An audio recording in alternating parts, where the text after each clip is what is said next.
How's it going, people? Welcome back to the channel. Welcome back to the Fourever Arsenal podcast. It's bright and early Friday after a 2-0 loss at the Emirates to West Ham. Back with the regulars, as you can see, Jordan, Lee, and James. And these ones have been few and far between this season. Not as few and far between as they was at this stage last season. And by this stage, I mean game week 19. So that's going to come up in the debate shortly. Whether Arsenal have really improved this season or not. Lee, James, Jordan, all good? No. Well, aside from the result, because it is a holiday period, isn't it? So fine. Look, by the way, big up to Jess who covered for me the other day. I watched the pod back. Great stuff, guys. The only good thing about having bad results in the Christmas period is that next game comes around quite quickly. Arsenal have a lot of opportunities to put this right. But yeah, this is a bad one. So we'll go into it. Maybe we'll get into it. We might as well get into it straight away because I think it's one of those ones today. I know everyone's got something to say. This pod tends to go over the hour, and it probably will go over the hour. So you might as well get straight into it. Jordan's smiling. I don't know what's going on here. And unmuted as well. Typical. That's usually all right, though. I don't mind. Oh, gee, sorry, man. I would say that it's Christmas. It's Christmas, man. I mean, look, we love Arsenal. We love our football club. We hate losing. We're going for a title, so it's a blow. We'll dissect what went wrong, because I know we've all got strong feelings about the game. But I decided a long time ago that I wasn't going to let my football team dictate my mood or my life, and that's it's hard. It's hard. It's not. No, I hear it. But there's more important things than Arsenal losing 2-0 at home to West Ham. Do you know what I mean? And this is an Arsenal podcast, so we're obviously emotional about it, and we'll get into it. But can I dive in? Can I dive in on something really quickly? Go for it, Lee. Criticism of the crowd yesterday. Do you agree with that? I do. Yeah, I think the Emirates has been back to how it was over the last sort of decade. I asked because I don't get to go all the time. That's the third game I've been to this season. And we talked about it just briefly on full time yesterday because a super chat came in talking about it very quickly to get this kind of bit of the conversation in and out of the way quickly. I don't know what the Emirates is like at its best all the time, and I get to go all the time. I can't compare it to what all the other weeks are like or whatever. All I'll say is the minute West Ham went 1-0 up, the Arsenal fans started chanting for the Arsenal team straight away to try pick them up, and I felt were pretty responsive to what the players are trying to, generate. I'm kind of sick of every time we don't play that well or we drop points. Basically the crowd getting blamed for being flat. And I saw a lot of that yesterday. There was a lot of, and the crowd, what's happened to the crowd? Yeah, doesn't sound great. I know that they've sort of moved some things around. I think there's a new ballot system some people aren't happy with. Cool. Like, I'm not saying none of that's important. But I'm kind of really sick of that kind of being a big talking point. In the game yesterday, the crowd, maybe not as good as in the past, they did enough. And Arsenal had a good enough platform with the football they played, the chances they had, the support they had to win that game. So how about the bigger issue is we put it in the back of the bloody net rather than, but why aren't the crowd as loud? The crowd probably sick of seeing another Zinchenko error and another 13 big chances missed, in a game, in the middle of a title race. So I just want to get that out of the way very quickly. Because I'm not saying the points aren't valid. I'm just kind of sick of that being a narrative that's getting driven up all the time. Totally agree with that. And it wasn't the fans' fault this day. I don't know what's gone. Arsenal last season, whether it's the ballot system or that, the Emirates was spot on last season with atmosphere. It was buzzing. It was electric every game. It's not been this season for any games, and I include Tottenham in that. It was sensational when we scored the winning goals against Manchester United. It was back to it, but it's not been at it consistently. I remember going to teams in the lower, Crystal Palace or whatever, down the bottom. It was electric. Leicester electric. something's not right. They changed it with the ballot system and all that. That's on Arsenal. That is on Arsenal Football Club, not the fans. I see a lot of fans yesterday laughing and joking, having their photos done after the game and all that. Like, you know, maybe that's been happening all the time, James. I don't know. I see it yesterday quite a lot. But that's on Arsenal Football Club. They changed whatever they've changed last season and have ruined what we had last season. That is it. End of. Don't keep going on about the fans. Yep. Can I just go on for one more second? I was there last night, and I think that James is correct and fair in saying that when West Ham scored the first goal, the fans definitely responded. But I think the criticism is more at the start of the match. I think lots of games this season at the start of the match, the fans have been there's been an air of, I won't say complacency and arrogance, but there's definitely been an air of, okay. Whereas last season, the games I went to from the start, flags, noise, chants, roars. It was going off from kickoff. Whereas it seemed to be like a build-up where we responded to the goal in a good way, as fans I'm talking about, when they scored the first goal. But I think the criticism is, are we from the get-go giving it 100%? And I think that is a fair question to ask. We might have had it. We'd probably by the first 10, 15 minutes, we've had a shot as well.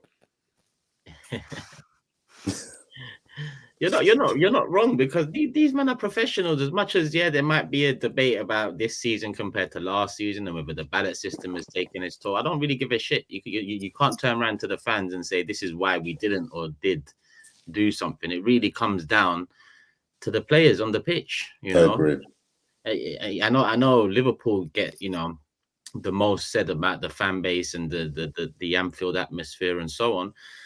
But the reality is fans and the atmosphere don't win you league titles. I know Liverpool have the second most league titles, but if we're talking Premier League, Liverpool have one. And they've got the best away stadium in the league. They've got Sorry. Can I just say something on that? I'm fed up with it now, right? I'm fed up with, wait till you go to Anfield under the lights. Wait till you go to so-and-so under the lights. No one ever says that about the Emirates. No one ever says that about the Emirates. That place should have been buzzing yesterday and rocking. Like, I thought it was a good atmosphere. Like you know, the song was good at the beginning. Like, you know what I mean. But then, you know, the football ain't great to watch again. It's not great to watch. You know what I mean. First 10, 15 minutes. You know what I mean. Like, you know, you got to nudge your mate. He's asleep. You know what I mean. Like, it's not good. You know what I mean, to watch. You know what I mean. Like, you know, it's not nowhere near as good as last season of football. It's not.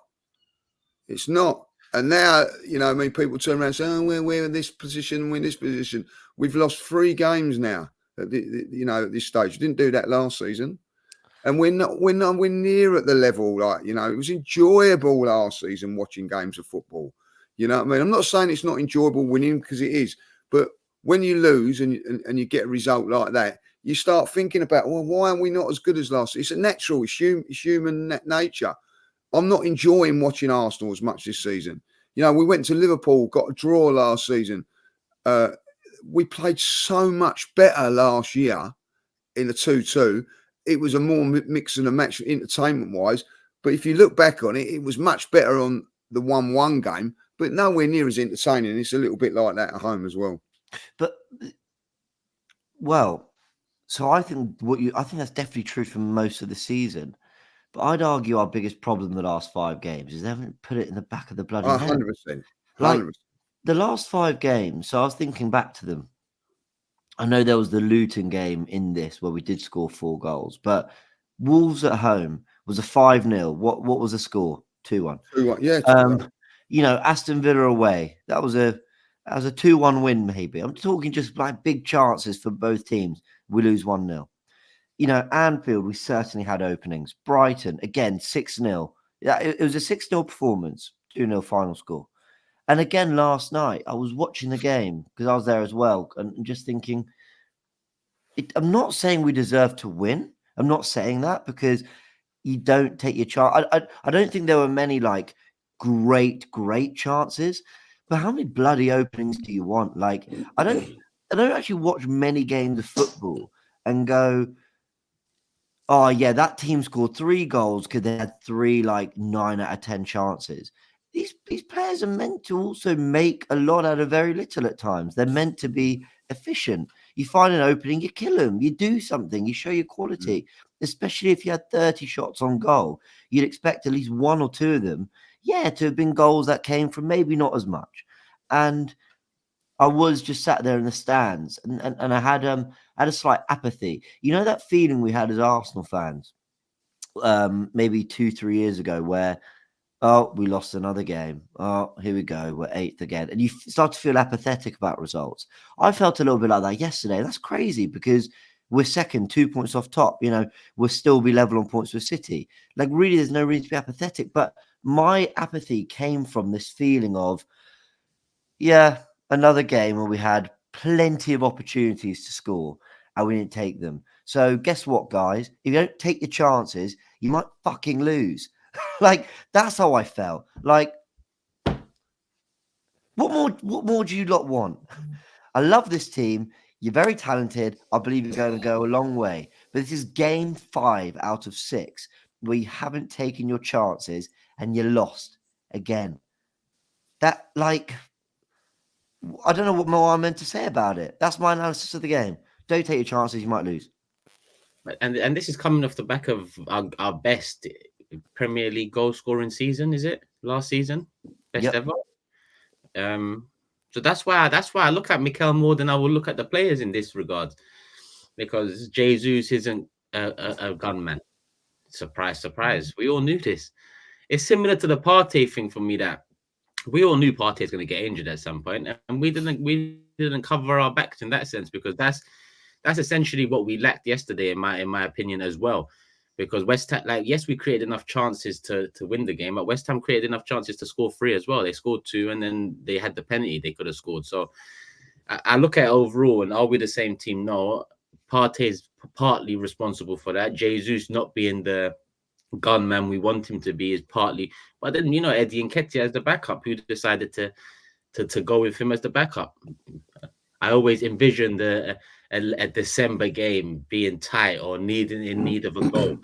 Eddie enough to come off the bench. Is Reece Nelson enough to come off the bench, who's signed the contract this summer now? A lot of people say I've got an agenda against Eddie, so we'll use Reece Nelson, and I like Reece Nelson, but the fact of the matter are, these are not good enough players to be bringing off the bench, trying to turn around a performance and a game like that. They're not going to do it. Man City and Liverpool both have better players to come off the bench in those kind of moments to pull out results, in my opinion, attacking wise anyway, that's for sure. So yes, we are not the same team as last season, but we spent 180 mil, or however much we've spent in the summer, after a title challenge, and we're 7 points worse off than this time last season. We've scored 9 less goals than this time last season, and we've conceded 1 more goal than this time last season. So for all the control and all the domination and all the field tilt and XG performances this season, we're worse off. The facts of the matter are, we are worse off. There is no debate about this. After 19 games last season, every metric was better. So for me, Arteta's got to fix it. I mean, in some ways, I don't liken it completely, because this was a complete turnaround in a season where no one really grasped control of the league. But someone needs to grasp control of this league, in my opinion. Arsenal ain't done it yet. Liverpool ain't done it yet. City ain't done it yet. But there was a time when Conte in his first season, where Chelsea didn't look anywhere near like they're going to compete for a title. I think we beat them. He changes it up tactically. He tweaks something, and then they go on and pretty much dominate the rest of the season and win it, because no one was standing up tall to win that season. He was the one. Arteta's got to do something similar now, because we should be the ones standing tall. Instead, it's Liverpool. We should be. Now we're worried about Liverpool as well as City. So really and truly, it's down on him, Turkish. Now, I'm sorry, if Arsenal don't win it this season, it will be at his front door. If he's at front door, he's changed things this season around. You know what I mean? He's got a better midfield player in Rice, who, by the way, that was his worst game yesterday. And he spent a lot of money, and we have not at the same level. And I will repeat it. I said it 3 or 4 weeks ago, But people, come back at you. You're top of the league. Ben White is nowhere near at the level he was last season. Shinchenko is nowhere near at the level of last season. You go into the midfield. Odegaard is playing well, but he's nowhere near at the output of what he was last season. The front three are nowhere near at the output of last season. Nowhere near it. Martinelli, 2 goals this season. You know what I mean? Nowhere near it. And what I get is, all right, we're controlling the games, but as you said, we're controlling the games. We're in a worse position than what we were last season. Worse. And we're not getting no better. And the one thing that I see yesterday, I'm going to be really honest. What game would that remind you of last season? Brighton. Yeah, Brighton. How many more of those sort of games are we going to get at the Emirates? How many more of them before someone starts learning a lesson, whether it be the manager or the players? When is it going to happen? Because I've seen that again last year. I've seen it the year before. I've seen it the year before. And that's it. I watch Liverpool and I look at them and I think to myself, back. 1 defeat all season so far this year. They're going to, how many points were we in front of them last season? How comes they are now better than us and spending less money than us?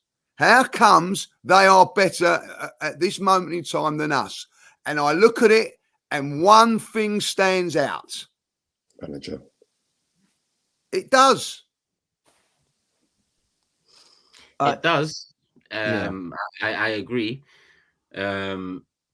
What's difficult is for me is that, listen, this no divine right to win the Premier League. I've always said this, whether it be the era I was growing up in when 100%. Man United were, tended to be favourites, or the era just after that where Chelsea come in the mix, or the era now. There's no divine right. Man City are a team that must every season. But this season, it looks like they faltered a little, and Liverpool are the ones that have stood tallest. And that's what's annoyed me most, because Lee is right. Our trajectory should have been that if Man City were to fall off this season, then Arsenal would be the ones to go in and swoop and maybe take the only league title that Man City slip up on every 3 years or 4 years or so. But Liverpool have snuck in there, and that's what's been a little bit more, salt on the wounds in a sense. And I say wounds, and it's coming from quite a privileged place because we're 2 points off the top. And our gripes and frustrations now, our gripes and frustrations we were craving for 3, 4, 5 years ago. I know this without a shadow of a doubt. It's all relative. The frustrations now are relative to where we are and where we're going, where we should be. The ones back in the day that we really wanted, they were relative to then. So it's coming from that privileged position that we're in a title race, but it's been so long. Arsenal are such a big institution that I expect us to finally get shit done. And City might come out of nowhere and blitz this league again. They have all the resources to do that. But the fact we haven't made it harder for them right now, essentially 19 games gone and it's 0-0, like 0-0. And we're starting from the same spot, essentially. That's the only thing. That's the only thing that gives me a little bit of a, I don't know. Sometimes you can have like line in the sand kind of moments in a season where almost we go, right, we've hit the halfway stage. Let's take stock. Level with City, because I'm assuming they win their game in hand. 2 points off Liverpool. We sit second. All right, what the hell went not wrong this first half of the season? But yeah, you could probably say that because it wasn't as good as last season's first half of the season. 3 defeats in there. How do we address it? We're on the brink of the January transfer window. And you go, right, okay, we're halfway through. We're all neck and neck. Let's go again. Like that's kind of that's how I would be addressing. And that's not to like, you know what it is as well. The performance in general, it wasn't bad. Like it wasn't like Arsenal couldn't create chances for love nor money. It wasn't that Arsenal were completely devoid of ideas. It was just that we were incredibly wasteful once again. But if you are to compete with Man City, you're going to be judged by those standards. And on another day in another season, certain performances last night might have looked a bit better. But we're now going toe-to-toe with City and Liverpool. And unfortunately, we're looking at certain players and we're going, Bukayo Saka, what would Salah and Mahrez have done in that game? Erdegaard, what would De Bruyne have done in that game? We'll come on to certain players. I know Erdegaard was good. Jesus, those chances. And I'm just mentioning random ones. They're not the players I've got issues with. I've probably mentioned two of the better players in that game. But I'm just saying, that's unfortunately how games are being reflected on now. It's, well, what would the creme de la creme have done in that game? Yeah. One game this season, Arsenal have come from behind and won. One game. I can't even remember it. Which one was it? Manchester United is the only game that they've come back and won. And my word was that touch and go. Yeah, and that's when we go a goal down, we don't look. We've lost 3 games this season, right? So far, haven't scored in any of them. Yeah, there's something not right with that. We had chances in all of them. What chances in all of them? You know what I mean? Like, Newcastle, we didn't. You know, you look at it yesterday. We had as many as they did. Martinelli had a sitter. He put it wide. Saka, 2 chances in the first half. Hit the post from 4 yards and a powder puff. And then in the second half, when we needed it, Jesus had a couple of headers. One was an open goal.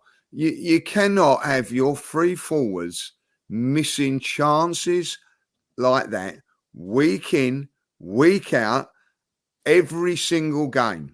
Whether it be, if you go back on it, we've missed chance. They've all missed chance. Liverpool, if they've got their shooting boots on, we win that game. Villa, we win that game.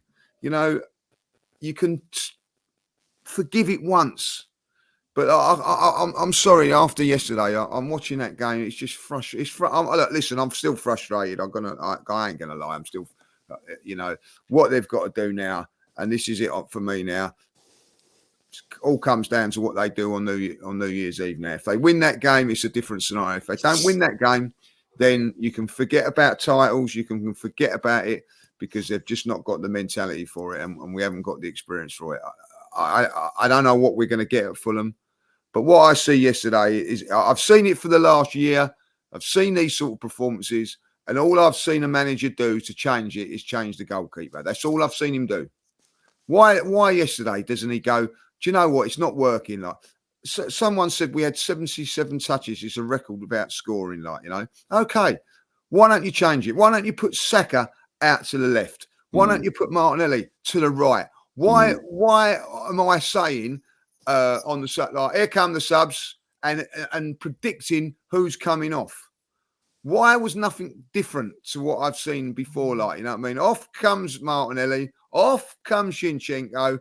On comes the same players.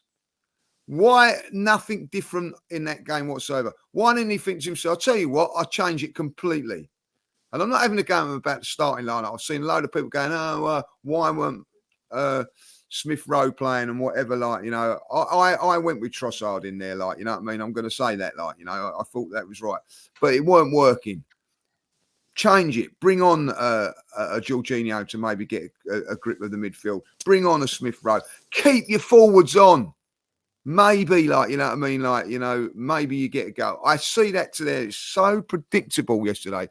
And I'm going to be really honest here. I don't think it's the players are playing that bad or whatever. We've been sussed out, boys. Because you know what? Coaches watch games and they say, right, where are Arsenal dangerous? Saka and Martinelli. Right, let's nullify that threat. Let's stop that. And they've stopped it. And we haven't got an answer to it. There's nothing we've got an answer to it. Saka can have 2 or 3 players on him, and he's not. It was one stage of that game yesterday, and I do feel for him yesterday, even though he was poor yesterday. He had 3 players on him around him. I think one time 4, right? So there's got to be space on that pitch somewhere else. So why are they not looking at that and going, right, he's got 4 players on, let's quickly shift it somewhere else? No, what we do is he gets it, he holds on for it for about 10 seconds, and then we play it back to Ben White, we play it back over to Gabriel. He has 3 touches before it gets out of Martinelli. We've been sus, boys, and something's got to be changed. Got to be changed. Lee, I actually agree that Arteta didn't do anywhere near enough for that game. I'm so with you. Like the amount of times the ball came out to Odegaard on the touchline, and I was watching him and Saka try unpick a lock with 5 West Ham players in front of them. I was just like, oh my word, I'm bored of this. Can we try something else? I'm so with you. He should have done way more to help the players, Arteta. But if he were on this podcast, Mikel, the offer's still there. I think he'd argue, well, how many chances would you like? Because the players had them. Yeah. Like, and that's why I'm trying to find that balance between, did Mikel not do enough, which I don't think he did, but also, like, what these players just, I said it earlier.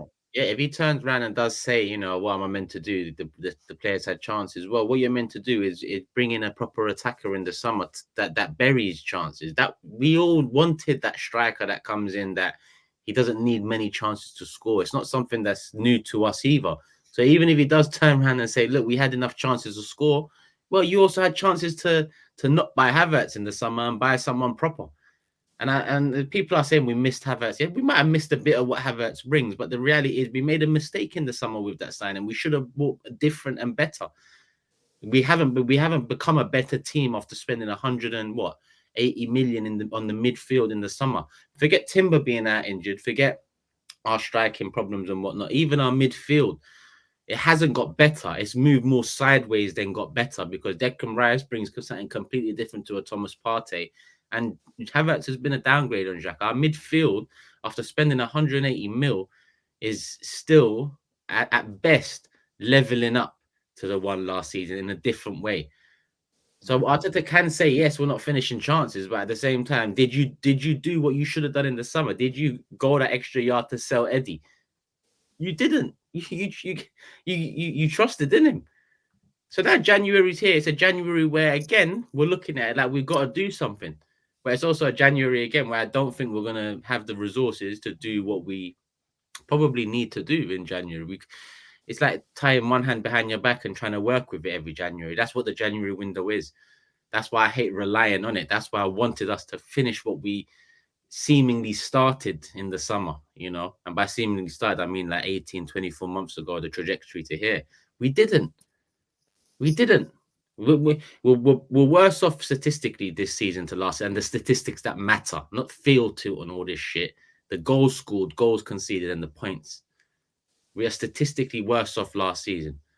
We broke a transfer record this summer, something Arsenal have never done. I never thought I'd see us spend over 100 million on a player. He's come and hit the ground running, but because of the tactics, we are not as good a team to watch anymore. But it's not made up by the fact that we are a better team on paper, because we're not a better team on paper. So we're not as good to watch. We're not as good statistically anymore. And listen, so far 28 minutes in, it's been a very doomsday type of podcast. It isn't doomsday. It's 19 games. It's just that history will tell you from this point, if Man City are level or just behind, they tend to win it. The only time they haven't won it under Pep Guardiola since the first season was when Liverpool didn't give them a chance to win it after 19 games, when there was no hope for them to win it after 19 games. And this is without mentioning Liverpool again, because they are part of it now. They have, lost only a game, and even the game that they lost, it was Tottenham, the 9 men, the calamitous PGM, the referee in PGM. Like, we know all about that as well. And none of ours has been as bad as that one, for example. So yeah, it's frustrating, man, because I still believe we can. I still believe we will be there come the end of the season. But in all honesty, Lee's right. If we don't go and beat Fulham now, on top of losing 2 out of the last 3 games, it doesn't look good. It doesn't look good at all. We was lucky against Luton. I know we go back to that Luton game, but that could have been another 2 points dropped. There's just something not quite right, Arsenal. I don't know what and it is frustrating. Listen, we're all got the hump because we're frustrated. I know if we played like we did last season, we'd be about 8 points better off, and we'd be like thinking we've got a great chance of winning this. And that's my frustration of it all. Like, go back. Don't change, don't change it. Why have we got, it wasn't broken last season. We had a fantastic season last year. You know what I mean? Like, go back to that. I'd rather go back to hunting down teams in the first 5-10 minutes. You know what I mean? Like, we don't have a shot for I don't know how long. You know what I mean? The first attack they had yesterday scored. You're giving. I've got to give West Ham a bit of credit, boys. They defended fantastically well and took their chances. You know, and you know, but it's just frustrating. I just don't see. I could see Arsenal winning the league this season. I really do. I do believe we've got the players to do it, and that's what's frustrating, I suppose. Jordan. Yes, sir. Could we talk about some players and some individuals? Yes, I would like to. Just before I go through a few players, I've just been listening. I'm trying to interrupt less this forthcoming year. You know what I mean? And it's good just to listen to you fantastic people. Just a few things before we get to the players. First of all, I mean, our title went off the rails last year when we dropped points at Liverpool and West Ham back-to-back last year. So let's hope that that isn't history repeating itself this season. Oh, fuck's sake. Second thing I want to say is our home record, our performances at home this year. And again, I've said this all season, I've not been convinced at home. I just checked our record at home this year. We've only had 3 games of the Emirates this season. We've kept clean sheets. Dirty sheets. We can't keep clean sheets at home. Man City, Brighton, and who did we 5-0? Sheffield United. They're the only 3 games we've kept clean sheets. If you can't keep... Our record at home looks good, record-wise, results-wise. But it's not a fortress. Let's not make out like when teams come to the Emirates, the Emirates. Most teams lose at the Emirates, but let's not pretend like the Emirates is like the fortress that we need it to be. We're letting in way too many goals. Too many cheap goals, too many dirty sheets. West Ham have beaten us twice now this season, at the cup and in the league now. I think Lee mentioned it as well. They didn't even have their starting centre-back pairing, and their best player came off after 10 minutes. Yeah. That is not good enough. So I don't want to hear about player missing. West Ham had key players missing, and they did a job on us. Fair play to them. The manager, I agree with Turkish and Lee. I'm very, very, very big on praising Mikel Arteta this season, because I think there's been games this season where he has won them for us. I think his tactics, his subs, his lineups have won games for us. So let's be fair and let's call him out today and say that I think he got it wrong. I disagree with Lee. I think some of you guys have said before, the Trossard, try him in the 8 role. Why? He's not a midfielder. It's been tried now. It hasn't worked. Don't do it again. Why is Trossard playing in midfield?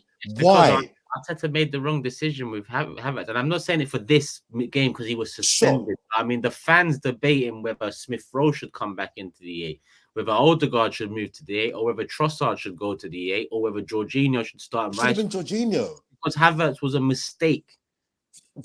Probably, I think you're probably right. I think you're probably right. Defensive mistake at that as well. I think you're probably right. But for me, Mikel Arteta's got to hold a lot of responsibility for yesterday's defeat. I thought the subs, and again, it plays into your point, Turkish, about poor recruitment potentially in the summer. The fact that you've got to bring on a Reece Nelson.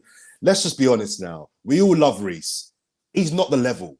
No. He's not the level. Let's just be honest now. He's not the level. Eddie Nketiah, bro, I tried to back you. I tried. And I actually think Eddie Nketiah with a partner, which is why he mugged me off last night. I think Eddie Nketiah with a partner scores a lot more goals. You're still trying. I'm still trying. But I think even I've got to concede. It's not the level, bro. It's not the level. Right. Let's get some players now. Martin Odegaard. I think Odegaard has been harshly criticised this season. He's not been as good as he was last year. He's not. That's just a fact. He's not.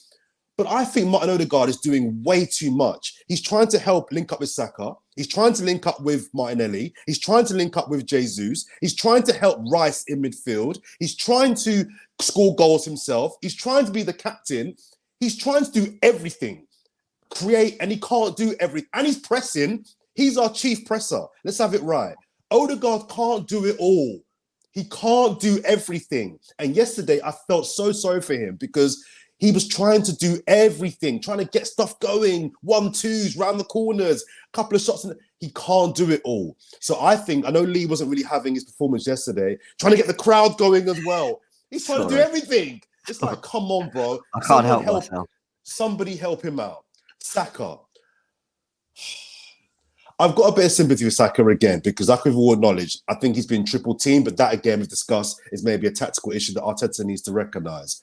Can we agree now? Martinelli's got to be dropped. Can we agree now? Yeah. He's got to be dropped. Yeah. He was appalling yesterday.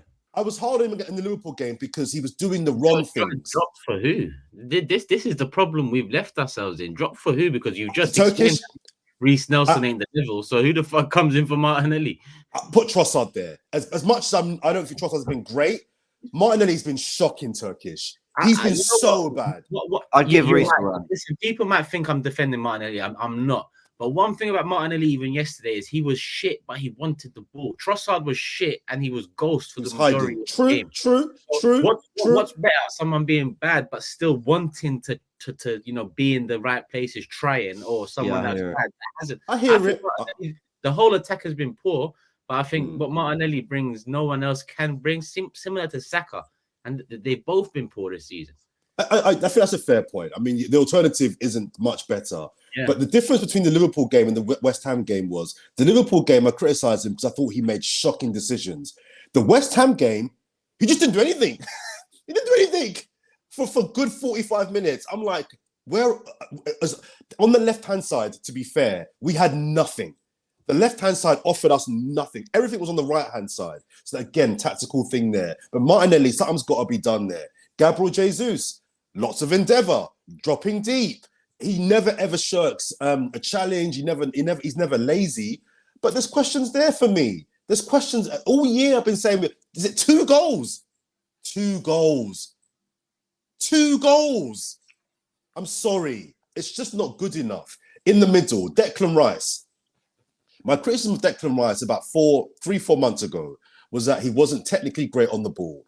I watched A Supporters Club, great show by the way, and the last one with Sharoy was on it. And Sharoy rightfully called me out because I said I used the example of Declan Rice being someone that can drive through the middle with the ball. And I said, my words were, most players can do that. And Sharoy correctly corrected me and said, actually, most players can't do that. And he's right. But what I really meant in terms of technical on the ball is a pass, a splitting pass. And that is where Partey's better.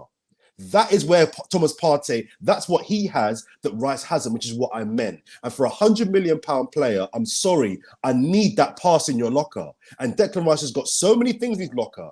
He hasn't got that pass. And a game where only Odegaard is trying to create and supply the front three, I thought that was the game you missed Thomas Partey. Because Thomas Partey might not have the positional presence that Declan Rice has, but the ball at his feet, I'm having Thomas Partey over Declan Rice all day long. So I'm criticising something that we can't control because he's injured, fair enough. But that for me is where Declan Rice is lacking. He hasn't got that pass in his locker. And that is what I meant when I was talking about technical ability. I don't think he's got that. And then the goal, finally for me, the first goal. I know that Kaz, who works in production here, was critical of Zinchenko. And I'm done with Zinchenko just generally. I think that's Gabriel's fault. I think that's Gabriel's fault. The ball's coming in from the right. You're trying to swing it with your right foot. The other. It was weird. I don't understand what he was trying to do. For me, that's Gabriel's fault. And Gabriel's been brilliant all season. And for me, I thought it was great on Sunday. We're not going to call out Saka for it then.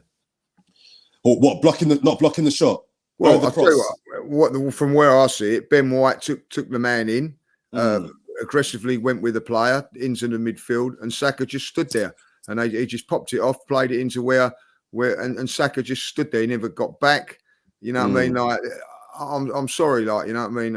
After that, it's crap defending. I go along with that, like, but listen, Martinelli has a bad game. Everything's, you know what I mean, on him.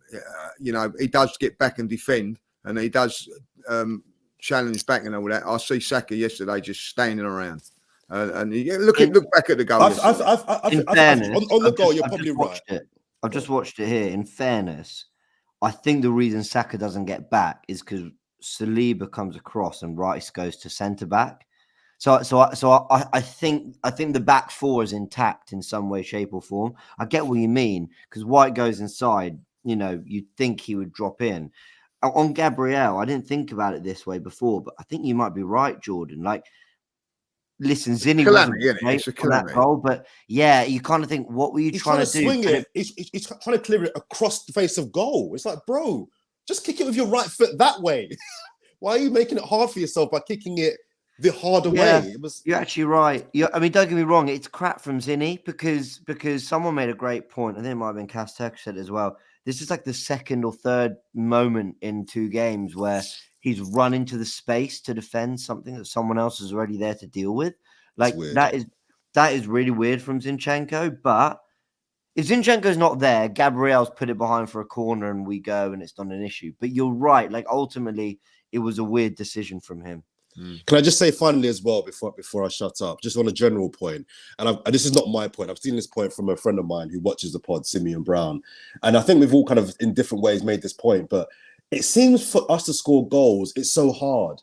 We have to work so hard to score goals.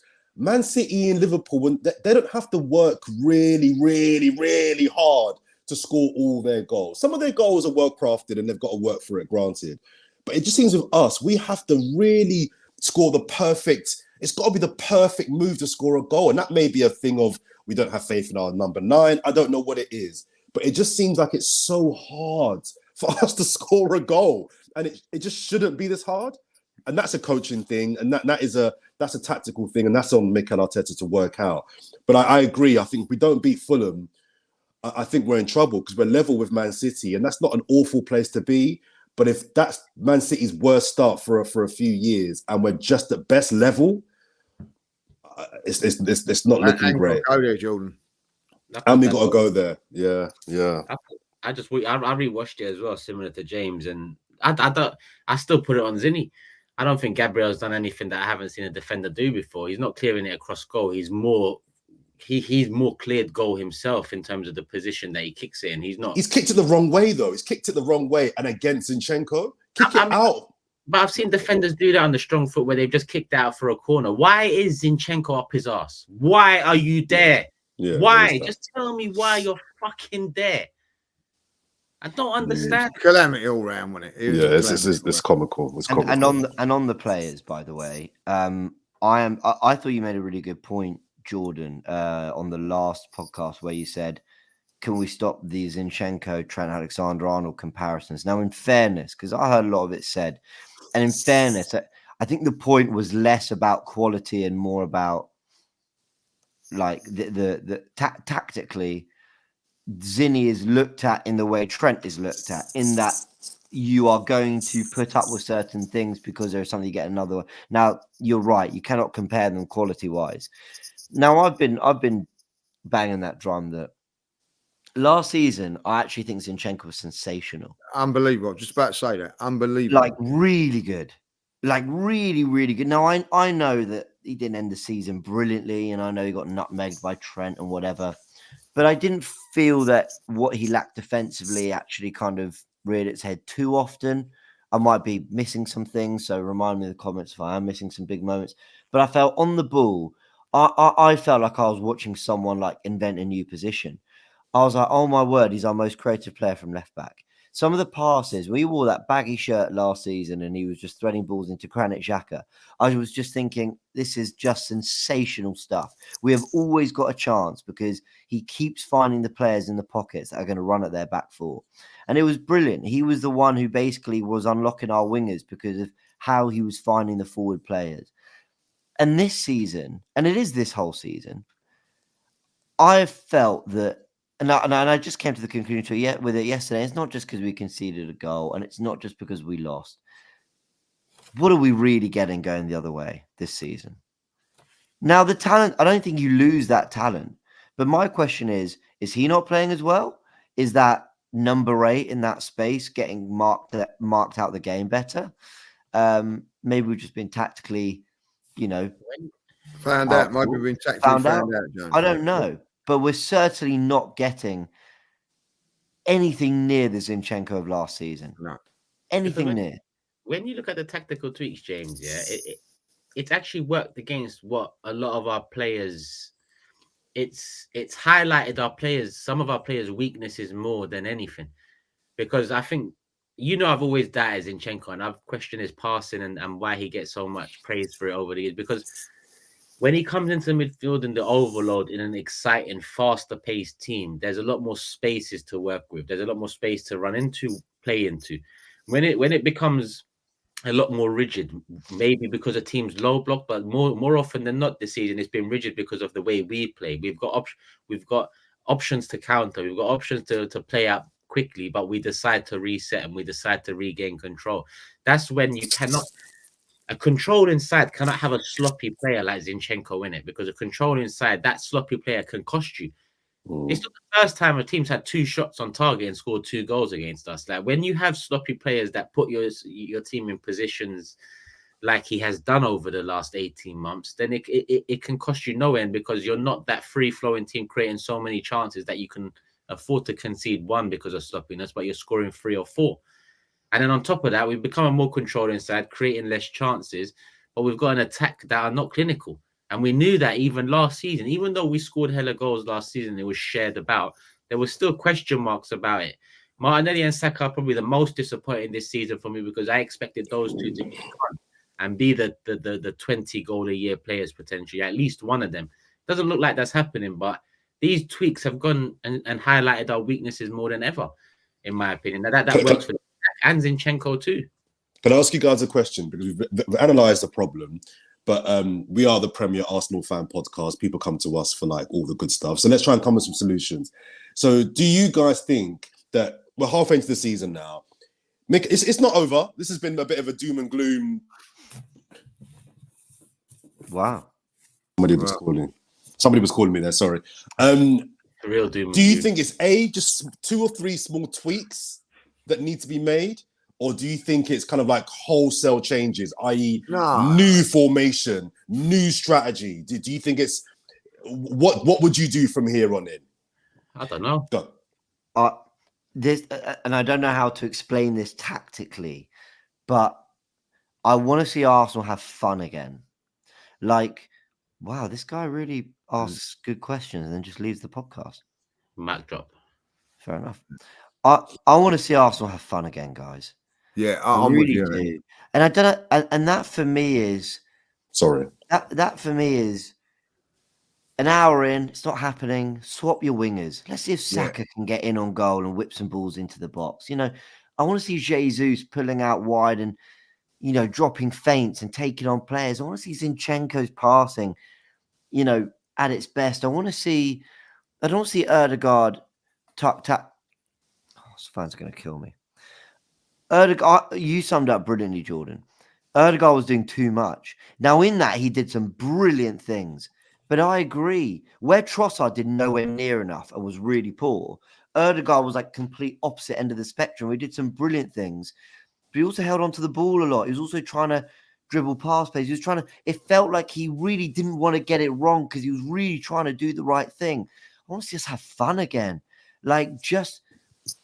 And I don't know what the answer to that is. I almost think it's somewhere there's like a valve you just need to release some air, and you need to just... I don't know what it is. I don't know if pre-game there's a list of tactical instructions and you need to just cut that by half. I don't know what it is, but it's... Jesus won't become an elite goal scorer overnight. Or at all. But last season, I didn't feel he needed to be an elite goal scorer for us to win the league. I didn't feel he needed to be that. So how do we rediscover that again? Can we get Martinelli and Saka closer to goal? Switching our shape and build up. They're so wide on the touchline. That's why I'll always be more defensive of those two than basically every other player. They get kicked the most and they're the least space to work with. And they're the most marked in the game, without question. You know, so can we get them nearer to goal? Can we get Ben White and Zinni hugging the touchline and get our fullbacks up the pitch? Just something else. Can we just ask different questions and just have a bit of fun? I think you're dead right on that. And one of the things that we were talking about it last night on the train yesterday, and you just brought up the point that I was going to say, is that we're a little bit... I know it sounds silly. We're a little bit rigid in our wide areas. They stay on the, you know... thing there. We're supposed to be this more controlled side, more better defensively. Well, then I'd say that would be the one thing I'd say, right, you front three, do what you want. Go and express yourself. Go and and I felt that they were doing that last week. So Saka, if you want to come away off of that touchline and play where go and play there, because we're structurally better off with the defence that we've got and whatever, like, you know. And what's happening is, because of that now, Ben White is not overlapping like he did last season. So if he come in about 10, 15 yards, then you've got the option of the runner on of the fullback coming into it, which I see other teams have that option, and we don't have that option. If you ever look at it, like when you see the right back bombing, getting onto the edge of the box, we don't see that a lot because Saka's out there. So I think that's something that they can do. And I think now maybe it is, we've got to get somebody else in just to freshen things up. Oh, we need a couple of players in Jan for sure. But Lee, this is not an example that fans will love hearing, especially after they themselves held 4 yesterday. But Pedro Porro's gone under the radar for Tottenham this season. Been a good player. And if you watch, right, he's him and Udogie very narrow and inside. Now Zinchenko and Ben White are pretty narrow in their general shape, but they are, profile-wise, also very good at going the other way. So they come inside to basically attack those channels. But when Kulusevski or Son, whoever do come in, they can go the other way. And actually, they've got that ball. They've got that delivery. Porro especially has been doing that really well. So I just wonder, like, is there something we can do where Saka can come inside? Because he does it for England, by the way. Plays very narrow for England. He's really good because he's really strong. A bit like when Mane used to come inside and he'd like be able to hold off a defender and, you know, buy us a little bit of time for an overlap or whatever. Can we just throw something different? That's where the Arteta criticism comes in for me. That Arteta, yes, we had enough chances. Yes, Arteta could have sat on his arse and probably would still have every right to say, well, how many chances do you want? But still, like, an hour in, yes, we had chances to score. Yes, you could argue that you could go another 30 minutes doing the same thing and it might come. But can you ask your players to try something different? So at least the West Ham fans, did you guys see any balls over the top? I saw one for Trossard, which actually came off. Did you see any balls over the top where we actually asked Mavropanos and who else was it? Ogbonna to just win a header, to win a second ball? Did we ever ask that question? No, and that's because they dropped deep. They were quite deep, and that's where Jordan comes into what there was space. I think though there was space for a long ball every now and again. There was, but not very often. That's when you need someone driving past the mid. That's when you need to drive and then open things out. We haven't got that. Declan Rice wasn't doing it from deep. And that's where I think that we do. Do you know the one player that can pick a pass also if it ain't party is Jorginho? He can pick a pass like that, like, you know. And I think that was lacking there. But listen, you know, it's very, very difficult. You know, Kai Havertz has been missed. I think in the last month he's been playing really, really well. But Trossard yesterday didn't do nothing. You know what I mean? Like when these players are coming in, they've got to do something, and they didn't. And you can blame the manager for it to a certain degree, and I do. But why isn't Trossard like he was? He was nowhere near at the standards that he was like last season. Another one, like, you know, I think that Mikel and his coaching staff have got to look at it now and go, do you know what? We've been sussed. We need to change things up a little bit. I'm not saying, and personnel is a little bit harsh. You know what I mean? I think Martinelli's been poor. There's a reason why he's been poor, because is it being what he's being told to do? I don't think he's being given the, expressing himself as much as what he was last season. Didn't go outside these men once yesterday. Once. It's not even like they're not. I'm not being horrible. None of those players would get anywhere near our team. None of them. And like Saka and Martinelli. That's not true. That's not totally true. There's 2 or 3 players in that team. What in the defence? Oh, in defence. Oh, sorry. I think meant the general team. Sorry, any of their defenders get near our team. Sorry, you know what I mean? None of them. You know what I mean? If one of them come, listen, we could do with a defender. You're going to take one of theirs? You ain't. You're not. Not that team that I see there. We got rid of one of them. You know what I mean? Like, and we did not take them on or beat them anywhere along the line. You know what I mean? And that's my biggest disappointment today. Like, you know, especially with Martinelli, 4 or 5 times in the second half, when he's coming down at our end, never went out on the outside once. Is he being told to keep coming on the inside, or is he, you know, and if he does go on the outside, is there anybody inside? I don't know. But can I just briefly just say, I know we've got to wrap.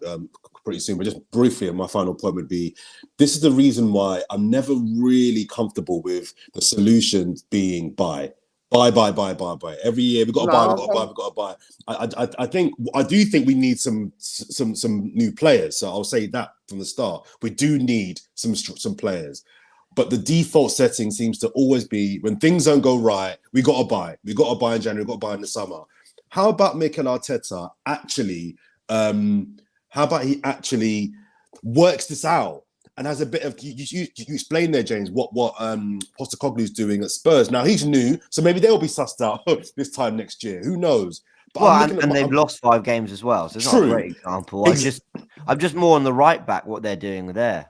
No, but I'm looking for a bit of innovation. I'm looking for my manager now. The season's not over. It's not over. This could still be a very good season, but you've got to now start thinking and looking at what's going on and making some hard decisions about, do we now go back to how we did last year? Do we persevere but just make small tweaks?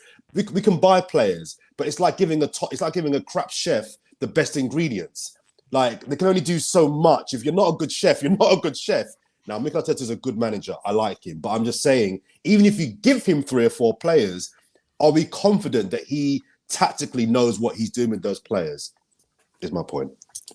Well, this was meant to be freshening up now.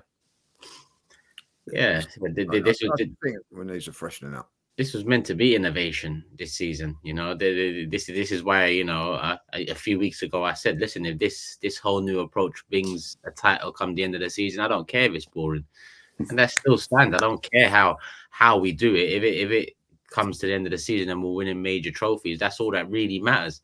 I'm not one that's seeking great football to be excited. I don't really give 2 shits about that, because Wenger gave us great football for years and didn't give us any trophies with it. So I'd like Mikel to I do, by the way. Yeah, I know you. Sorry, but yeah. It's kind of weird for the approach you have. I think you could be a bit more like me in that sense, but you're a bit more entitled that you want the I will say 2 things, and I think, like, I don't want it all to be negative and everything like that. Like, you know what I mean? At the end of it, like, we've failed to win 3 times at home this season against London teams. Yeah. You know, Fulham, Tottenham, and now West Ham. I do think there is a little bit tougher when you're playing against London teams. I do think that, you know, so it's a little bit tougher for us. You know what I mean? So I get that from that point of view. And I will say that at the end of the day, this can be rectified. We're not in a position where we are. It's not terminal. No. It's now. I think now, maybe just go, right, do you know what? We're going to go back to where we was and what we was doing and go from there, like, you know, and learn a few lessons from it. I don't think it's all doom and gloom. We're a little bit doom and gloom because we're pissed off, because that's a game you expect to win. You know what I mean? Like, if I'll be honest. And I look at it and I feel like it wasn't how many days ago that we was pumping because we played really well at Liverpool at certain times and all that. Like, you know, it ain't all doom and gloom. You know what I mean? Like, and it's not a bash at Mikel and all that. But when you lose, you're going to be, you're going to ask questions, and that's what we've got to do. And we've got to now answer those questions come Sunday. But Lee, for anyone who is in the comments saying, "Oh, you're so negative, 1 defeat, you're throwing your toys out the pram," this is why everyone always needs to look at the wider context. No one here is frustrated just because we lost a game. We're frustrated because, once again, it's another game in which we've seen the same errors from the same players. Yeah. That it's taken so little to score a goal against us, and yet we have done so much and not got a goal ourselves. And that is a trend. That isn't first podcast we've seen this and now we're all getting really mad about it. It's 5 games in 6 where we haven't taken our chances in games. And that is why now there's this outpouring of frustration where we didn't get away with it against Villa. We got away with it a little bit because Anfield is Anfield. And, you know, Brighton we won and Wolves we won. So the 2 goals were enough. This has been building, and that needs to be recognised. We've been coming to this point where, like a while ago, where we were talking about a total lack of fluidity and what's going wrong. The word fluidity wasn't mentioned today. It's 59 minutes; it hasn't been mentioned. We are talking about these players having the tools. That's why I'm not taking this excuse about the fans and the atmosphere or whatever else it might be, or pressure, or whatever. You had the platform to win that game, and they didn't. And that has been a trend that's been built. It's been building to this point. Mm-hmm. 100%. Yeah. And I'm looking at the fixtures this weekend. Obviously, we know we've got Fulham, but Tottenham got Bournemouth at home. Liverpool got Newcastle at home. We've got Sheffield United at home. Aston Villa got Burnley at home. All the teams just, below us and then around us, they've got easy home fixtures right there. And if we move this poor form onto Fulham, who are in a poor stretch themselves in front of goal, especially, then listen, it's not doom and gloom now. But a 1-2 game swing, it can be doom and gloom. Listen, Tottenham are 4 points away from us. Tottenham are 4 points away from us. I'm not saying that I think they will be there come the end of the season. What I'm saying is that it should not be this close right now. For what I thought we was moving into, if Man City were to falter, we would have been the ones to be there. But we're not. Liverpool are, and it's only 2 points. So it is not all doom and gloom. So we'll find out. For what it's worth as well, just briefly as well, Tottenham, Liverpool, I don't think City, but Tottenham and Liverpool do lose some key players over the next month to the Asian Cup and AFCON. So, Salah's obviously a massive loss for Liverpool. Spurs are losing, I think, 3 players. So let's evaluate February the 1st. Do you know what I mean? Because by then, I think Tottenham have already lost key players. You could argue they've lost as many key players as us this season. With Madison and what happened? They lost 5 in a row. They lost 4 out of 5, but they're 4 points behind. This is my point. Man City went on a 5 out of 6 game streak without winning. Tottenham have lost 4 out of 5 or whatever it was. We didn't break away. We are still. Maybe everybody's going to have that sort of run Turkish where they're going to have a little bit of a bad. Well, maybe there's a reason why everyone is not having the season they were hopeful of having, and I'm not making excuses for the team. I'm just, Let me tell you. Listen, let me tell you something. Yeah, when I was at school, I hated chemistry. I absolutely hated chemistry. I was about to say big up chemistry teachers, but I don't even mean it.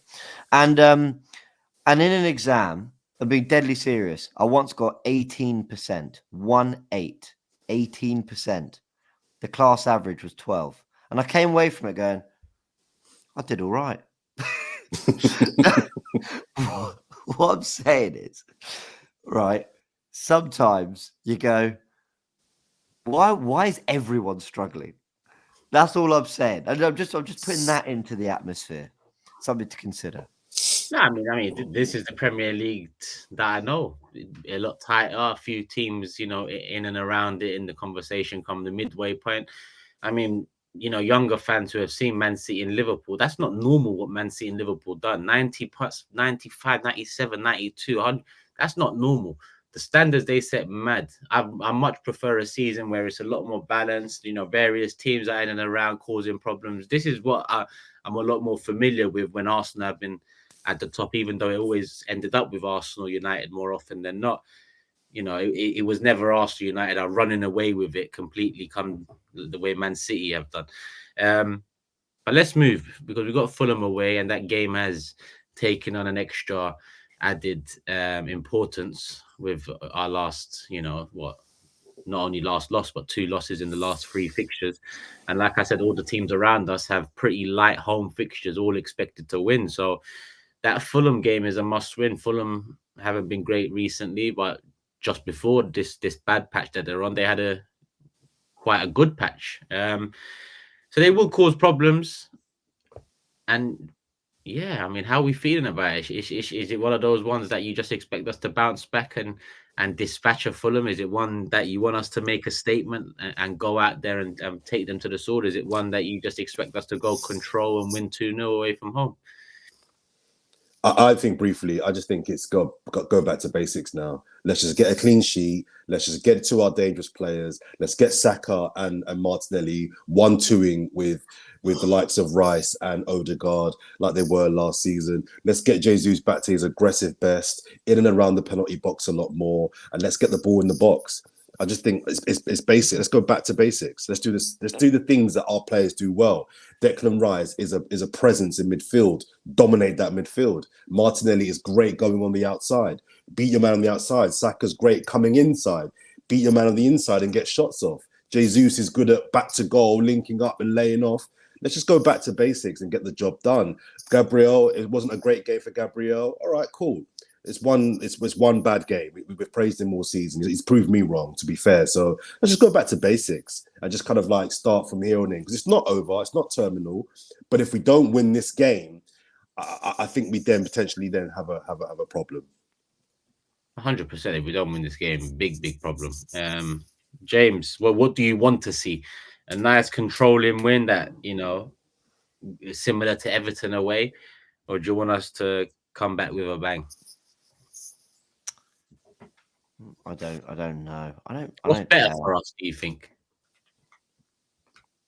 I don't know. Does it matter? No, just whatever you do, do it with conviction. Mm-hmm. You know, Everton, yeah, they don't play possession-based, controlling football. You know, 1-2s, lots and lots of the ball, probing the penalty area. But they're bloody good to watch. I'm being serious. Sean Dyche football, long, direct, runners, wingers getting balls into the box, good press. I don't care how you play. I really don't. Like, within reason, obviously. But my point is, generally, however you want to take control of the game, whether it's winning 2-0 and suffocating Fulham out of it, or blitzing them 5-2, whatever, just do it with conviction, man. Just do it. When you get chances, do it with conviction. Have some belief, have some fun, go enjoy it. Because this season, like, it shouldn't. We're second in the league. We topped our Champions League group. FA Cup home game to come. It shouldn't feel as much of a slog as it's feeling. Because there'll be some good moments in there. I just want to come away from Craven Cottage on New Year's Eve, Sunday, with my confidence restored that we can go and win the league. That's the sort of performance I want. I just want to walk out there knowing, do you know what, we're still in with it. Because I'm going to be really honest, my confidence has been knocked after what I see yesterday. All round. I know what you mean. From the team, from the players up front, from the manager, I need it. I need a confidence boost now, and that's what that performance has got to give me on Sunday. Go there, whether it's a comfortable 2-0 win or a 3-0 win, I don't care. But I want to walk out of there going, do you know what? It's a blip.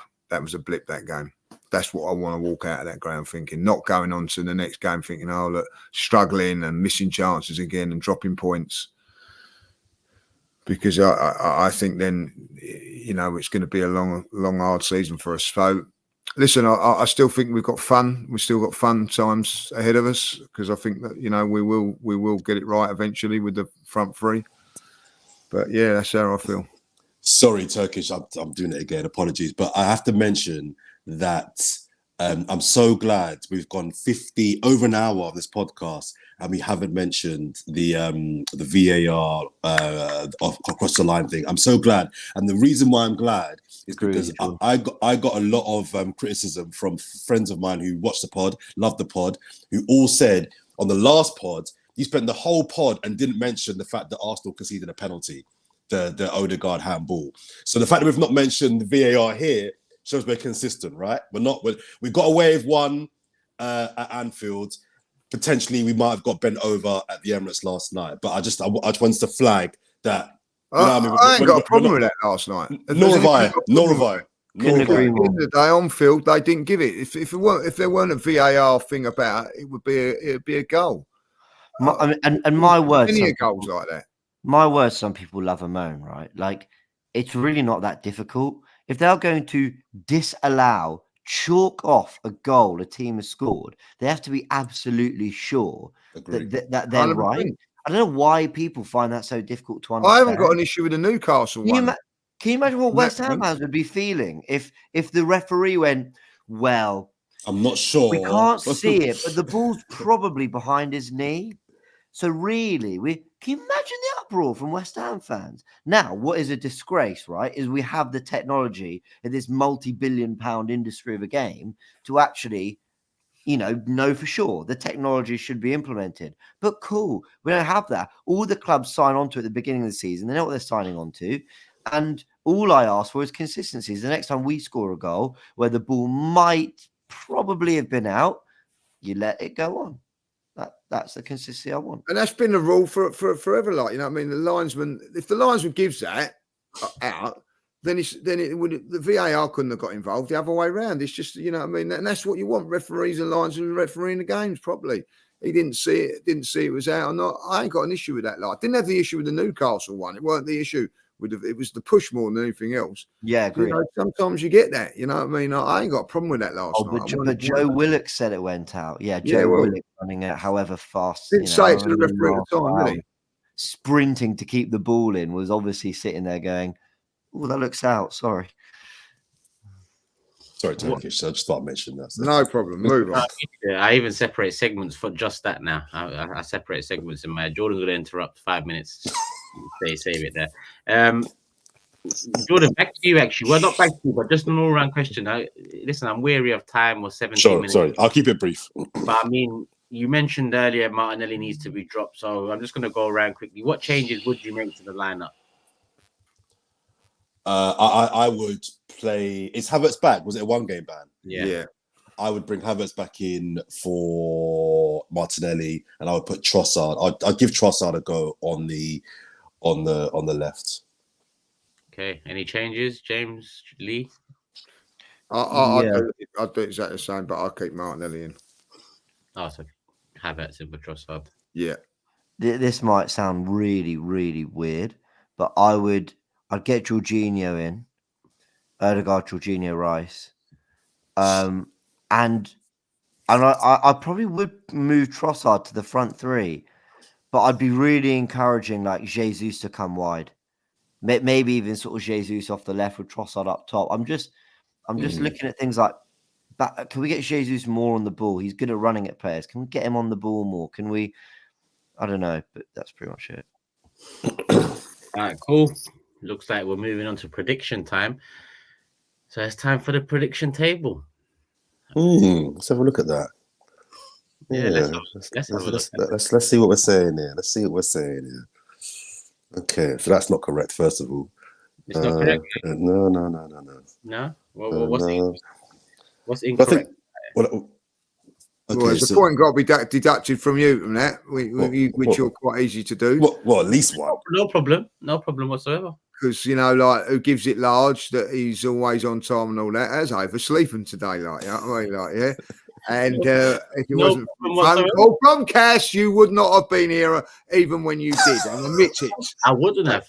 I would have lost 3 points and I would have loved it. Like, yeah, right. So I would have loved it. Wasn't there a rule for repeat offenders? No, he's give it large 10 times. He's been on time and all that, but you know we knew it couldn't. Do you know my record? He couldn't do it. You leave the cheese, the mouse in the cheese factory. He's going to eat the cheese eventually, and you've been nibbling away today, my son. So do you like? Okay, the point deducted off me today. I was 90 seconds late. People, I don't care. It is what it is. So this season on Bergkamp, I'm trying to assist my good friend below James in his securing his first league title. So you know, just call me the Iceman this year. But Jordan, Lee, the table looks quite different. Do you want to explain why the table? Oh no, I'll go Lee. Oh yeah, we got totally done. We played a game over Christmas, had a little bit of fun, and I put fun in inverted commas there. Where we had a competition. If you haven't seen it, guys, go and check it out on the AFTV platform. Great content. And we got done over. It was me and Lee versus James and Turkish, and we got done over. And the lovely Tao, who was hosting the event. I mean, I've got a lot of time for her, but we got done over, Lee. We got done over, and in such we're now we're both lagging behind James and Turkish, but it's okay. We'll be the bigger men. We'll be the bigger men, but just so everyone knows, the reason there's a gap is because we got done over. But it's all right. We're not going to go on about it anymore. We'll move on. Can I say though, I actually totally agree with them, Turkish. I wrapped a football with my knee and got 15 points. Oh no, it's unbelievable. Yeah, and like, what was unbelievable about it, right? Name for the people who have not seen it, name the Invincible team. It's up on the bloody wall, like behind him, like, you know, right? Behind me, it was behind you. It was behind you, and you and Jordan got asked to pick. And also, and it's worth having a look on it, right? We're playing the noughts and crosses game, right? They've gone, we go top right, and Talia's gone, oh, no, you don't want to go there. You want to go down bottom right, like, because, they can get the front. Oh, yeah, okay, we'll stop them, like, And when we done it, oh, hello, Turkish, you all right there, darling? Yeah. All right, like, didn't even turn around and say anything to us about it. Nothing. Giving them clues and all that. Speaking of assists, she was Mesut Ozil. She was prime Mesut Ozil in that game. It's disgraceful. One of the it's clues. Embarrassing. Can you give us a clue, right? Can you give us a clue? He played for Inter Milan and Ajax as well. That was one clue, right? And another clue, right? We might as well, it's not actually give us a clue. It should have been like, just give us the point. And the other one, like, was I have him on the name of on the back of my shirt, right? Well, me and you, Joel, I go to the games all the time. I don't go to watch-alongs, and you're never there. So it's like, you know what I mean? Why don't you have another point to your total? Absolute joke. I'm going to be really honest, right? I thought I'd get my old family to watch it Boxing Day. They've all got the hump. Yeah, mine too. Well, they're watching it and they're going, what scandalous. And my mum, right, said, I thought Jane was a nice lad. Well, she's gone right off you, like, you know what I mean? Like, what did I do wrong? She knows Turkish is a snake. She knows that. We all know that, but you've got this innocence about you. Well, you're not in her good books, you know what I mean? Like, because you don't know nothing yet, Lee. You don't know nothing yet. I was totally humble about that 15-pointer. Yes, she was. That I said was a disgrace. Yeah. Whether she gave us 15 or 5, we still won with the Invincibles question. No, but the momentum. We had to. Yeah, momentum. And also, someone said in the comments we got 2 points less than what we should have, so we should have had another. Listen, it's a disgrace. I'm going to say it now. It's a total farce, right? I have got in contact with our lawyers. You know, I mean, me too. Written a stiff letter to Mr. Lyle, which I thought was fantastic. Yep. Robbie's getting a letter. Redone. It's great content, but this league table's got to change. On that note, Mr. Robbie's getting a letter. Robbie's already got a letter, mate. Yeah, so I'm gonna tell the people the snitches that I work with around me. You're the real snitches. I thought this guy grew up on 90s hip-hop and he's gone into snitch. Here is the letter in full for audio listeners. It's on the screen, but obviously you're listening. I didn't say it was from me. I didn't say it was from me, Turkish. I just said that's a letter that, on behalf of the listeners, you know, somebody wrote that letter, sent it to me. Speaking on behalf of the comment section that you slander every week. I get it, but let me just read it out for the people if you don't mind. So, not Jordan. No, not Jordan. A simple man. I'll say a simple man has wrote a letter in. That simple man has said, "Dear Mr. Lau, I'm writing to inform you that as someone who does work for your company, I am writing to inform you that collusion and fraudulent operation took place at a time of generosity, festive cheer, and love. Employees of AFTV embarked on a mission to cheat colleagues and thus the millions of fantastic viewers out of a competitive game on your premises. I don't wish to name names as that would be unfair and I'm better than that. But one of the participants in this crime has a huge beard. Another isn't bad at speaking Italian. And the main offender is referred to as Tao by some. I'm not here to tell you what you should do, but it would be incumbent on you as the CEO to ensure a thorough investigation takes place and the criminals are brought to justice. Yours, a simple man who wants fairness and justice." I believe now, like, not a simple man. If you have watched it, please put in the comments. Like, I think that that it should be a rematch or points. I think so too. Let the listeners decide. I'm willing to. I don't mind rematching, but you two need to work your way up the ladder because me and James are me and James are the Invincibles. Call us Invincibles now. That's the wins. That's the team. 2 wins and they're the Invincibles. 2 wins. Do you see any L's in the column? I don't see any. James, do you see any L's? But you had the official in your back pocket. I'll be honest. You know what I mean? Like, I feel very much. You feel dirty, James, don't you? I feel like Man City with 115 charges. Thank you very much, James. Like, I'm top and it feels good. And don't get me wrong. You're not comfortable with it, though, are you? Well, I do look. Don't get me wrong. If it stays this way till the end of the season, I'll absolutely be picking up the match worn, signed Erdegaard shirt, for 400 quid in the armory. But yeah, I'm not sure how fair my position is at the top right there, but it's okay. And then also, James, he had the cheek to knock 2 points off me up there. Just absolutely. Yeah. No, one first go. You got to give him that. Fuck him. No, I'll give it to Before we him. get it. Unfair play, they said. Invincibles. League table 03-04. Come on. Shameless. It's totally and utterly outrageous. Embarrassingly. It's embarrassing. Yeah, Can I Even speak? production's in on it now. Production's in on it. I'd like to send a message to the lawyers that apparently are coming on board, the judge that seems to be awaiting our trial, and Mr. Lyle, as the simple man said in the letter. When we were invited to play this game, this was the message. The name of this quiz is Unfair Play. You may do what you can to gain a competitive advantage. The host will decide what goes and what does not. Yeah, but she let you. She. I ain't saying what I'm thinking, but like, she actually let you two get away with murder, like, you know what I mean, like, and a little bit of that is because they've got a working relationship, you know what I mean, where we haven't, Jordan, like, No. Even production, like, have said, her dad. Don't come talking to me about working relationships. Yeah, to be fair, you do know her dad, Lee. only like, I've met him a couple of times at the game, like, you know what I mean? I don't know what he's got on the back of his bloody shirt. I really don't know, like, you know what I mean? Like, yeah, come on. Oh, it's your room. Yeah, I can't. Oh, mate, I had to really, I love you. I had to take the 2 points off Lee. He was running away with it at the top, but now James seems to be running away with it. He is 3 points clear because the point will be deducted off me. So as the table stands, James has 3 correct scores, 23 points. He leads the way. I'm in second, 2 correct scores, 20 points. Lee, 2 correct scores, 19 points. And Jordan's got 1 correct score, 17 points. No chance in hell. He's out of it, people. You keep saying that. You carry on. Half a season to go. Where's the baby pictures then? Right, that's something that we've got to bring up, like, so I hope you got baby them, pictures.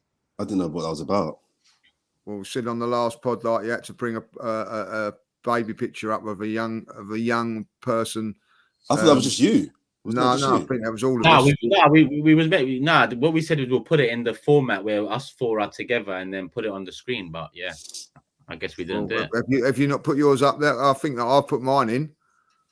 Yeah. Well, I didn't know I was meant to send one. Next week. We'll do it next week. Well, what are you getting? We'll do it next week. Okay, that's all right. We'll let our Cass. We'll do it next week and let everybody off. Like, yeah, okay, that's fair enough.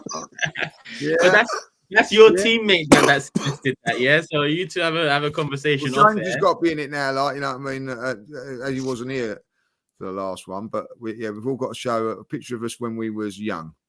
Baby, James is a baby, and that's James there as a baby, right? You see him every week. Yeah, it's true.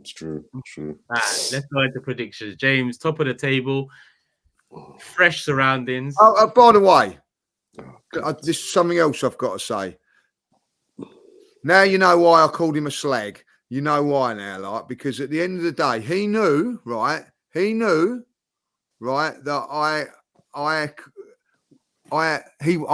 I was in third place, right, and he copied the same scoreline as me because he knew that I couldn't get away from him or whatever. He said, "Yeah, I've done that so that I could keep on the same score of you." This is what he done to me, even though I couldn't say nothing about it because I knew the scores. He was he's Turkish. He did, come on, guys, have a little bit of thing for me. So I had to go first, even though I knew I was third. So I went 3-1, and that son of a gun up there went like 3-1 as well. Keep it clean. Keep it clean. I keep it clean because it's a family show, but I really don't want to keep it clean with that. But there you go. And he done that to me as well, like, you know what I mean? Absolute scumbag. The people know me as Mr. 3-1 Lee. I don't know how you can say I've copied a 3-1 score, but yeah, I mean, you know, because and if you go back and look it on the show, there's a big grin on his face. Like, he don't smile that often, but when he does, you know what I mean? Like, you know, I'm not having it. Listen, the table is the table. If you want a rematch, then you work your way up the ladder. I'm sure me and James will offer you the chance for a title again. Wow. We can't just throw out chances out there. You need number one contender matches and all of that. So I think maybe you two go and face off against Ty and Laurie or someone like that, and then Just rude. if you get past them, then maybe we give you another chance at the big leagues. But until then, me and James, Invincibles. Yeah. James, kick us off with the prediction. We don't just hand out title fights. I'd say 2-0 for like a nervy, hardworking 2-0 response. I hope. 2-0. I'm going 3-1. Lee? 4-0. Oh my word! Oh, you lot are really confident. Bloody hell! I ain't. I was going to go 2-0, but I can't go. I can't go 1-0. I'm thinking draw. All right, I'm gonna go 2-2. 2-2. Can I go 3-0? Can I change that to 3-0? Too late. Unfortunately, too lately, and your teammate is the one that's your teammate there. That No, but I thought the rules were once you lock it in. I'd have allowed it. Yeah, so would I, but his teammate has spoken. Look at you two trying to I'll cause stick with beef in the camp. Come on, you Gunners. Hey, listen, if you haven't watched the Fourever Arsenal Christmas special quiz, then go over there. Unfair play. Big up to the host. But listen, the banter was 100. It's always a good time when us four are doing content, not only this, but in person as well. It get very competitive. And as you can see, Lee has still very much hurt feelings off the back of what he believes is an unjust deal. But as you saw from the clip I played, at the end of it, he said fair and square, they won it. And fair and square, we did. So here Lee, we are. of the whole show, he clipped that bit. Whole hour and a half, he clipped that 10 seconds. That's what you say, fair and square. They wouldn't even give me Perez. Like we give him Lundberg. You know what I mean? Like, you know, he said name the team and the subs, and they, you know what I mean? Like, you know, embarrassing. Anyway. Well, predictions are in. James has gone 2-0. I've gone 3-1, and Lee's gone 4-0. All Arsenal wins, and Jordan has gone for a 2-2. Surprisingly, a draw. That one is played on New Year's Eve. Obviously, New Year's Day is the next day. I'm not too sure we'll record it then, but the next pod should be at least a couple of days after the Fulham game, and hopefully it's a nice, easy win that leads us into the new year. But we will be there and we will discuss people. Make sure you subscribe, put the notification bell on, and let's end with comments of the day. Everyone got comments of the day ready? Yep. Yep. First? Yeah. I've got Raphael Lesink, I think that is, like, you know. Lee, out of nowhere, I'm just going to put it out there. You slag. My drink come out of my nose. I laugh so hard. Keep it up, lads, and happy holidays. Big love from Sydney, Australia. Come on, love for the love. I got this because I was boarding a flight, so I got to about 40 minutes into the podcast right to put it down. But it just sounds like a very Jordan thing to do. Who, by the way, got a lot of love in the comments. No, I didn't like that. Dan's Scumpija, I hope I pronounced that right, says, I can't believe Jordan waited 55 minutes to take a bite from that sandwich. He couldn't wait another 5. yeah. 5 to go, you went. I'm starving. I hadn't eaten all day and I was working. I was starving. That's full solid. I can't wait anymore. You do that. You get to the last 5 and you go, pod's done. You start unplugging your phone. You start moving around. I've got things to do, man. Your girlfriend comes in. Yes, I'm on a timer after 45 minutes. Start a radio show for Talk Sport. Busy man. I'll go next. I mean, I've never seen so many messages start with Jordan normally talks crap, but And I got one here from Scott Summer that just says, Jordan often comes across to me as hypercritical and a bit of a waffler. Facts. However, on Martinelli, he is spot on. Martinelli should have been dropped for Trossard a while ago. He needs to earn his place again because he's not contributing enough. And there was a lot of people that actually did agree that Martinelli's performances haven't been great. So for once, I wasn't chatting rubbish. Big up, Scott. And I've got mine here, but let me just get that in. Okay, cool. So my one was from, where are we, photos? There we are. My one's from Jack saying, the tension between Jess and Jordan is like two kids on the playground who like each other, but are mean because they don't know how to show it. There is a bit of that, isn't it? There is a bit of that. And listen, big up, Jess, man. I don't want to be accused of not participating. Here we are. Here's mini Turkish London. Lee, there you go. Is that baby Turkish? Oh, that's baby Turkish. Look at you at this time. I've never seen so much hate for the Cronkies in a little kid's eyes. That was me trying to take beautiful photo of that Turkish. That's beautiful. Like, yeah, that's a nice photo. That's a nice photo. Thank you, Lee. And there we have Lee. Hey, Lee with hair. Innocent as well. He wasn't calling anyone slag back then, was he? Is that you, Lee? That is, wow. That is. You look like a young Tom Riddle. Who's Tom Riddle? Yeah, if you know, you know. Oh, sorry. That's one for the comments. Sorry. Jordan and James will get theirs in next show because they wasn't prepared. I'll drop a point off them each for that as well. Don't you worry about that. Wow. Thank you very much. Jordan's camera actually went off at one stage this show, and I was thinking to myself, did we set the rule that if a camera goes off that you get docked? No, we didn't. No, we didn't. What, You lot are reaching, man. You're reaching there. You're setting games when I'm away. You're docking points for cameras flicking off. Technical issues you can't do like no. Oh, shameless. Does alarm not working mean technical issues? I just want to know. No. Okay, all right. Big up everyone. I knew. When you weren't in it, I knew. I absolutely knew that. Yeah, I mean, but there you go. What time did I send you the fucking link? Let me tell people. Because you were still awake at that time. You ain't gone to sleep by. I know. 4 a.m. I'm sending the link, and these don't. I didn't get a bed till 3. I've got work back to me. The older you get, the less hours you sleep. That's what happens. So you're all right, man. Me, I need all the beauty sleep I can get. But yeah, let's wrap it up. Comments of the day done, predictions done, and yeah, just a reminder: if you haven't already, go over and check the Fourever Arsenal Christmas Unfair Play special. It was hella good, to be honest. I enjoyed doing it, as I'd always enjoyed doing shows with Jordan, Lee, and James every week. Make sure you're here. Make sure you're subscribed. We'll be back again after the Fulham game. Give us a day or two, people, considering it is the new year.